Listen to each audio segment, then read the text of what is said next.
Au fil de nos travaux, j'ai identifié 8 défis principaux de l'IA générative. Il en existe sans doute d'autres, je ne prétends pas à l'exhaustivité.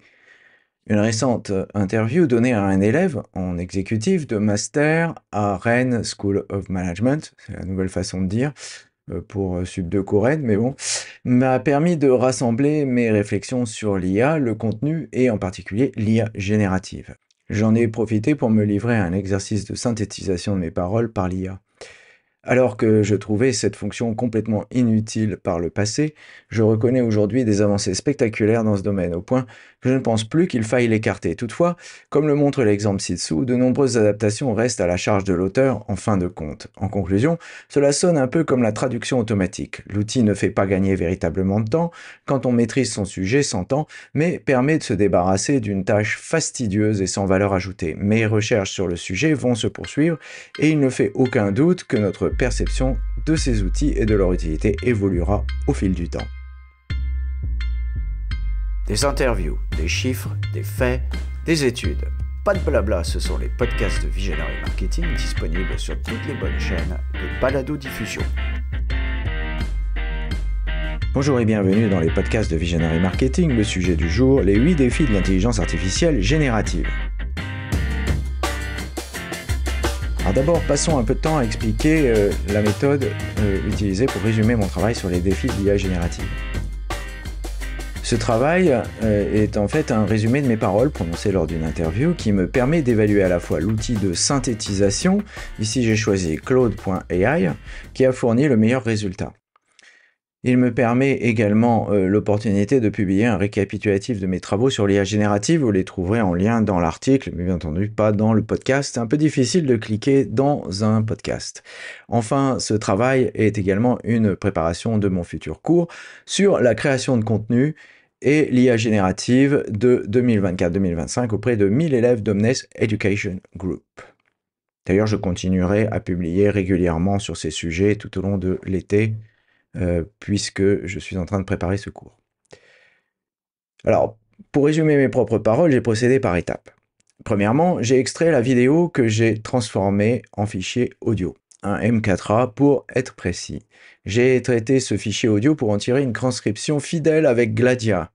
À partir du texte issu de Gladia, un outil sur lequel je reviendrai peut-être un peu plus tard, j'ai réalisé une trame qui reproduisait finalement mes paroles, mais avec plusieurs inconvénients. D'une part, le ton du texte était beaucoup trop oral et les expressions trop familières pour figurer dans un document formel. D'autre part, les phrases étaient trop longues et l'ensemble manquait de structure.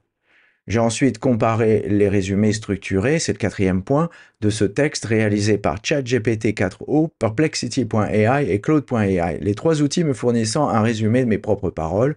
Je ne considère pas ce travail choquant ni en contravention avec nos idées sur le contenu 100% humain. D'ailleurs, je mettrai une copie de l'écran de l'article, comme ça vous verrez que je ne mens pas. Donc, pas en contravention avec humansubstance.com, ceci d'autant plus que le travail n'était pas fini, comme vous le verrez ici. 5e, l'introduction du texte réalisé par Claude.ai, le meilleur pour le résumé de l'interview, a été entièrement supprimé et réécrite. Voici le prompt utilisé. Résume ce document en pièces jointes et mets-le en forme, comme si j'écrivais à la première personne un article sur visionarymarketing.com en masquant les questions de, nom de l'intervieweur, faire un billet structuré de 2000 mots maximum et remettre en forme en enlevant les formules familières, mettre en style formel professionnel tout en gardant les métaphores comme celles du Tour de France. Claude, mais aussi ChatGPT 4o, c'est le 6e point, est passé complètement à côté du décompte de mots. Je m'en suis douté, j'ai l'habitude, je lui ai donc donné une limite de 2000 mots en sachant qu'il allait se planter, et il a produit un texte de 1300 mots seulement, bien entendu. Mais ceci n'a pas une grande importance dans la mesure où je savais également que j'allais rajouter du contexte et les mots supplémentaires, ce qui amènerait le texte largement au-delà de 2000 mots. D'ailleurs, je suis arrivé à 2800. Tous les outils d'IA sont également passés à côté de ma demande de conserver la métaphore sur le Tour de France, que j'ai trouvée intéressante à la relecture de mon interview. J'ai donc procédé à un rajout manuel. De nombreuses modifications ont été réalisées également par la lecture vocale, comme je fais régulièrement depuis une vingtaine d'années. Ici, j'ai utilisé la dictée vocale de macOS avec ses limites, mais aussi sa praticité. Alors voici le résumé de l'interview avec mes commentaires. On commence par l'émergence de l'IA générative, qui n'est pas apparue en 2022, Mais en 2020, pendant la pandémie de Covid 2019, des moteurs comme GPT et non pas ChatGPT, alors uniquement disponibles via API ou Writer.me, R-Y-T-R.me, révélaient déjà le potentiel de génération automatique de texte sur divers sujets. À l'époque, les cas d'usage n'étaient pas encore évidents, mais je prévoyais déjà un impact majeur sur la production de contenu SEO, et vous verrez ici un billet de 2022 qui réalise l'adaptation française, cette présentation anglaise, que j'ai d'ailleurs perdu. On a l'impact sur le content marketing. Sur le plan uniquement du contenu profond, c'est-à-dire le contenu de fond, le contenu SEO que j'ai déjà qualifié parfois de lèpre de l'Internet est devenu une fin en soi pour certaines entreprises et indépendants, avec l'aide de multiples officines expertes en backlinking et contenu de remplissage. Je vous envoie d'ailleurs sur un article sur ce sujet qui est vraiment ancien. Bien que le référencement soit nécessaire, la création de contenu, quand elle est uniquement tournée vers l'enfumage, si vous me permettez ce mot assez vulgaire, des moteurs de recherche, fait perdre de vue l'objectif principal, écrire pour des êtres humains. Depuis des années, nous assistons à une course effrénée visant à contourner les algorithmes d'indexation. Cette approche souvent peu éthique rappelle l'ère d'avant Internet, ainsi que certaines pratiques de vente et marketing douteuses du passé. À noter qu'ici, le texte a été fortement repris afin d'apporter des précisions et organiser mes idées, les phrases, etc. Rappelons encore une fois que dans ce cas précis, je ne parle pas du référencement à but commercial qui rentre dans une catégorie bien à part, et légitime, mais juste du contenu de fond quand celui est réalisé uniquement dans un but de référencement. En gros, écrire pour blouser Google, pour faire croire qu'on est meilleur que ce qu'on est. Passons à l'explosion du contenu généré avec l'IA générative. Nous observons l'émergence de fermes de contenu capables de produire des volumes impressionnants d'articles. Certaines peuvent générer 1200 articles par jour, soit l'équivalent de la moitié du contenu publié sur Visionary Marketing en 20 ans. Je vous renvoie d'ailleurs sur un article de The Verge qui décrit tout cela. Cette surproduction de contenu mène à ce que Mark Schaeffer appelle le content shock, une saturation telle que le contenu perd de sa valeur et de son impact. J'ai fait le point avec Mark 10 ans après l'écriture du content shock. Vous trouverez cette interview sur Visionary Marketing également dans le cadre de mon cours avec Omnes Éducation. Dans cet article et dans cette interview, il soulève, Mark Schaeffer, la nécessité d'être un auteur d'autorité, comme son ami Shelley Palmer. Pour lui non plus, il ne s'agit pas d'une nouveauté, mais d'un, je cite, phénomène répétitif. Alors, ce retour aux sources d'autorité, qu'est-ce qu'on peut en dire ? Face à cette explosion de contenu généré, je prédisais moi-même dès 2020, de manière courageuse et à contre-courant de la folie IA ambiante, et j'ai réitéré ça en 2023 d'ailleurs, un retour nécessaire vers ces sources d'autorité. Ici, je ne parle pas forcément des personnes célèbres, mais de celles dont les paroles comptent dans leur communauté, aussi petite soit-elle. Paradoxalement, l'abondance de contenu de qualité moyenne pourrait pousser les lecteurs à rechercher des experts reconnus et des contenus de haute qualité. D'ailleurs, c'est ce que disent d'autres confrères, notamment dans la Harvard Business Review. Alors passons à l'évolution des métiers du contenu. D'abord, une dévaluation d'un certain contenu. C'est de certains contenus qui est important. L'IA générative provoque une remise en cause de la valeur du contenu. Cela non plus n'est pas nouveau. Je connais ça depuis le début de Visionary Marketing, l'entreprise, j'entends. Depuis des années maintenant, des producteurs de contenu à bas coût s'échinent à faire baisser les prix dans un marché saturé d'ordinateurs et de connexions Internet, souvent en utilisant ce qu'on appelle l'esclavage moderne, modern slavery en anglais.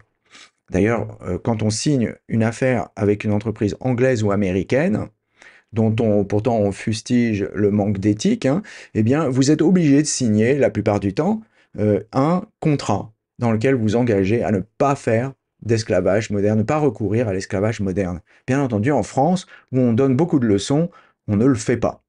Toutefois, et revenons au contenu de valeur, cette valeur existe encore dans les marchés dits complexes, où l'expertise et l'expérience terrain sont irremplaçables. Tant que les machines ne vont pas sur le terrain, elles ne sont pas capables de penser par elles-mêmes, s'entend. En conclusion, ce n'est pas la fin du contenu, mais d'un certain contenu. Par ailleurs, la BBC a décrit très récemment ce qui se passe aux USA dans ce domaine et c'est très instructif. Les fermes de contenu IA mises en place l'an dernier, 2023, commencent déjà à être démontées, mi-2024. Ironie du sort, par les personnes que l'on a mises à la porte suite à l'arrivée de l'IA. Nous avons moins vu cela arriver en Europe ou à la marge et dans les médias, du fait de la plus grande protection des employés et de la latence propre à l'économie de notre continent. Après tout, si les ordinateurs sont désormais bien plus forts que les humains pour jouer aux échecs, mais que les hommes continuent à y jouer quand même, pourquoi n'en serait-il pas de même pour le contenu en ligne? Alors, l'importance de l'expérience terrain est fondamentale. Pour se démarquer, le contenu devra être de plus en plus lié à une expertise terrain et à des expériences personnelles. Les anecdotes et les enseignements tirés de situations réelles deviendront cruciaux pour apporter une valeur ajoutée que l'IA ne peut reproduire. Et je ne serais pas surpris si, face à la raréfaction du bon contenu, dû entre autres choses à cette production automatique, cette valeur finissait même par croître, car ce qui est rare est cher. Au-delà de cela, il faut signaler que l'IA générative est multiforme. Elle ne sert pas et ne se limite pas à la production de texte. Des outils spécialisés ont fait ainsi émerger des champions best of breed, comme on dit en bon français, dans divers domaines. Midjourney pour la génération d'images par l'intelligence artificielle, Suno pour la création musicale assistée par l'IA générative, Adobe Creative Suite pour la retouche photo assistée par l'IA, qui est intégrée directement dans Photoshop, dans Lightroom, dans Illustrator et tous les outils d'Adobe, Gladia ou Trint pour la transcription et le traitement du langage naturel, et ainsi de suite. En fin de compte, nous allons rencontrer un phénomène bien connu dans l'informatique, et notamment le cloud computing. Nous allons empiler les outils les uns sur les autres, et tout cela finira par coûter tellement cher que nous ferons l'impasse sur certains d'entre eux. À tous ces constats, il faut ajouter quelques défis éthiques et pratiques. J'en ai dénombré 8 principaux. Commençons par le premier, la question des droits d'auteur. L'utilisation de contenus protégés pour entraîner les modèles d'IA soulève des questions éthiques et légales. Bien que des accords entre ayants droit et plateformes d'IA soient probables, d'ailleurs ça commence, cela pose la question de la juste rémunération des créateurs originaux. Deuxième défi, la standardisation esthétique et l'impact sur la créativité. Comme pour les effets spéciaux 3D au cinéma ou l'animation, l'utilisation massive de l'IA dans la création visuelle risque de mener à une standardisation esthétique. Il sera crucial de trouver des moyens d'hybrider les approches pour maintenir une diversité créative. La facilité d'accès à du contenu généré par IA pourrait avoir un impact sur la créativité humaine également. Il est essentiel d'encourager une utilisation réfléchie de ces outils en les considérant comme des assistants plutôt que des remplaçants de la pensée créative. Troisièmement, l'IA nous rendra-t-elle stupides? Au-delà de tout cela, une question, celle qui précède, me taraude. Elle fait écho à un article de Nicholas Carr publié il y a une quinzaine d'années. Google nous rend-il stupides ou idiots?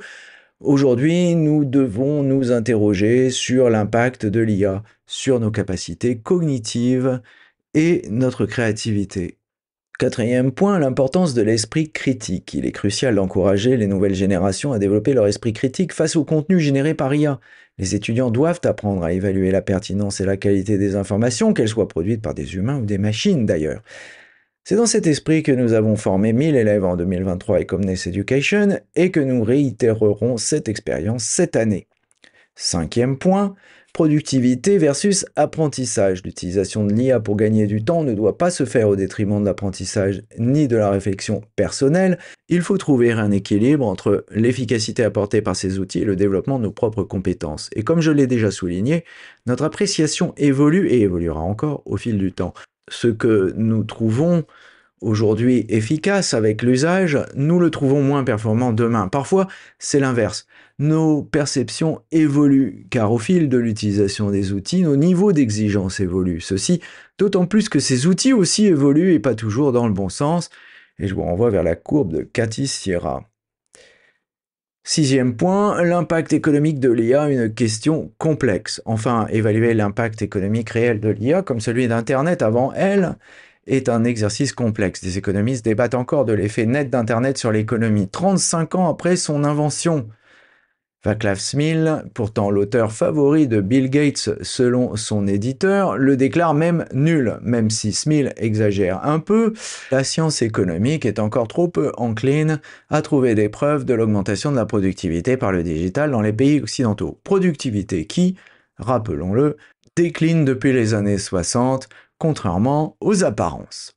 Septième point, les défis de la mesure de la productivité, justement. Mesurer la productivité liée à l'IA implique en outre d'évaluer non seulement le temps gagné, mais aussi la qualité du résultat obtenu. Cette évaluation est souvent subjective et dépend du contexte d'utilisation. Il est donc encore plus prématuré de tirer des conclusions définitives sur l'impact de l'IA générative, surtout sur les emplois. Pour reprendre la métaphore de l'interview que Claude.ai a omise dans son résumé, j'ai comparé l'émerveillement du débutant sur ChatGPT à cet adolescent qui a réussi, nous en étions tous, à faire du vélo en lâchant le guidon et sans tomber. La prouesse technique était éblouissante, mais ne fit pas de nous, pour autant, les gagnants du prochain Tour de France, même si Mark Cavendish est capable de lâcher le guidon après son sprint victorieux. Huitième point, l'avenir du service client. Les études suggèrent que les consommateurs ont une bonne acceptation des réponses générées par IA, surtout si on les compare à une absence de réponse. Cependant, il est encore trop tôt pour tirer les conclusions définitives sur l'efficacité à long terme de ces solutions, sans oublier les effets de halo liés à de telles études. L'idéal serait de combiner la puissance des modèles de langage LLM avec des bases de données fiables pour obtenir des réponses à la fois pertinentes et précises. Cela pourrait mener à des gains significatifs en termes de productivité et de qualité de service. Tel est le sujet phare dans les DSI de France et de Navarre, comme j'ai pu m'en apercevoir à la conférence Ready for IT de Monaco en mai 2024. En conclusion de ce récapitulatif de nos travaux sur l'IA et le contenu. Avec les IA génératives, nous assistons à l'aboutissement d'un long processus technologique qui touche le domaine du marketing de contenu. Ce constat est plus crédible que celui, trop souvent annoncé, d'une révolution soudaine. Les premiers poèmes générés par ordinateur date en effet de 1957, rappelant que l'innovation est souvent un chemin progressif plutôt qu'une rupture brutale. Les erreurs, comme celui de M. Rosenblatt en 1957, également l'année de publication de Player Piano de Kurt Vonnegut, le premier livre qui a mentionné l'intelligence artificielle, sinon sous ce nom, du moins au travers d'un jeu d'échecs également, ont aussi été fatales à l'IA et les hommes adorent reproduire les mêmes erreurs. Pour tirer le meilleur parti de ces technologies, il est essentiel d'adopter une approche équilibrée. L'IA générative doit être vue comme un outil d'assistance plutôt qu'un remplacement de l'expertise humaine. Elle peut stimuler la créativité, améliorer la productivité, mais ne doit pas se substituer à la réflexion critique ni à l'expérience terrain. L'avenir du content marketing reposera sur notre capacité à intégrer intelligemment ces outils, tout en préservant ce qui fait la valeur unique du contenu humain, l'authenticité, l'expertise et la capacité à raconter des histoires qui résonnent avec notre audience. Enfin, pour ce qui est de l'exercice de résumé de cette interview, je confirme mon impression de départ. Le processus méthodologique décrit plus haut a produit des bénéfices qu'il me faut consigner ainsi.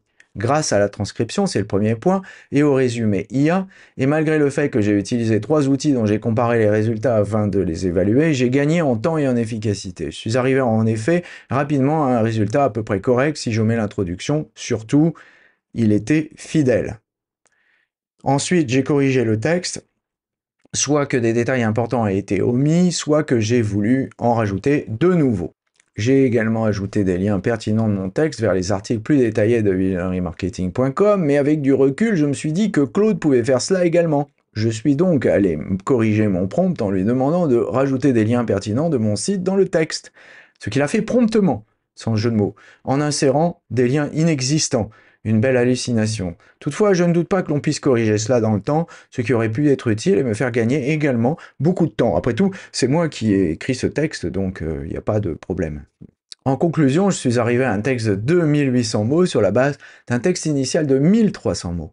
J'en ai peut-être gardé 50% environ, ce qui nous donne approximativement 750 mots sur 2800, soit environ 22% du texte final. Mais j'ai voulu vérifier plus avant et j'ai demandé à Claude.ai de vérifier le pourcentage de contenu modifié, ajouté, supprimé ou corrigé par moi en partant d'un fichier de comparaison réalisé avec Word. Il est arrivé à 66% de modifications, mais en se trompant sur le décompte des mots, 3800 versus 2800, ce qui rend ce résultat inutilisable.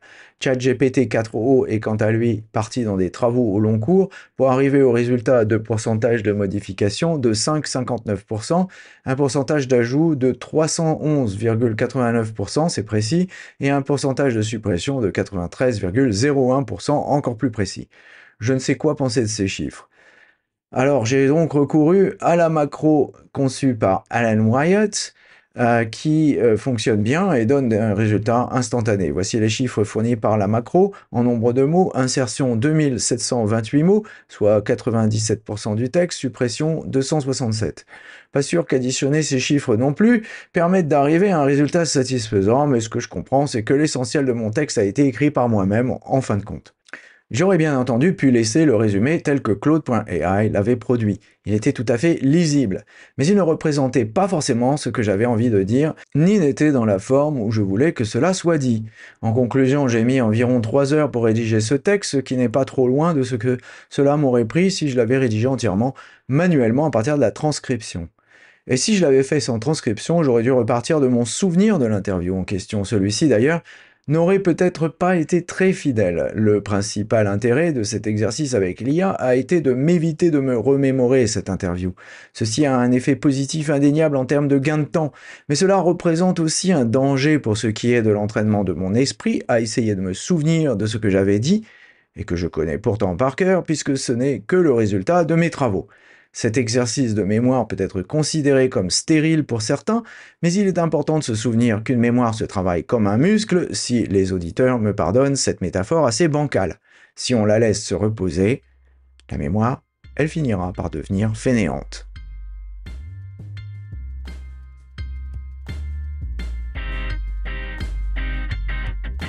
Surtout, n'oubliez pas de mettre une bonne note à ce podcast si vous l'avez apprécié.